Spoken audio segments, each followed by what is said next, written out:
सावन का पवित्र महीना चल रहा है। इस पवित्र महीने में माता अन्नपूर्णा की कथा सुनने से घर में कभी भी अन्न धन की कमी नहीं होती है और माता पार्वती और भगवान शिव की संयुक्त कृपा प्राप्त होती है। माता अन्नपूर्णा आदि प्रकृति माता पार्वती का ही स्वरूप है और सावन का महीना महादेव जी को अत्यंत प्रिय है। इस दौरान इस कथा के श्रवण से जीवन में सुख समृद्धि और असीम शांति का वास होता है। प्रिय दोस्तों, आपके लिए प्रस्तुत है माता अन्नपूर्णा की पावन कथा। माँ अन्नपूर्णा की पौराणिक कथा के अनुसार माता अन्नपूर्णा असल में माता पार्वती का ही एक रूप है, जिन्होंने पृथ्वी पर अन्न और भोजन का संतुलन बनाए रखने के लिए अवतार लिया था। एक बार माता पार्वती और भगवान शिव के बीच चर्चा हो रही थी।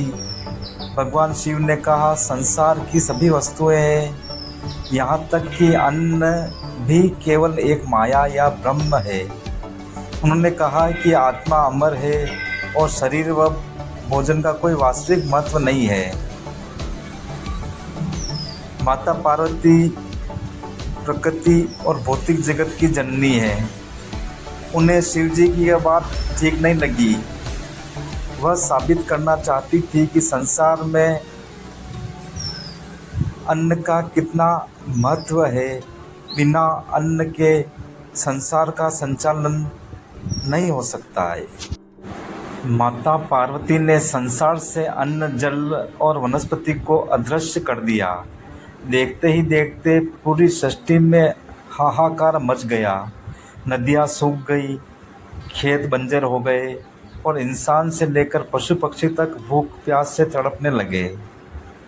जब सृष्टि का अंत होने लगा तब भगवान शिव को भी भोजन का महत्व समझ में आया। संसार के कल्याण के लिए वे स्वयं एक भिक्षुक का रूप धारण कर काशी पहुँचे। उसी समय माता पार्वती ने काशी में माँ अन्नपूर्णा के रूप में अवतार लिया। उनके एक हाथ में सोने का अक्षय पात्र और दूसरे हाथ में कलशी थी। भगवान शिव ने उनके सामने झोली फैलाई और माता ने उन्हें भिक्षा दी।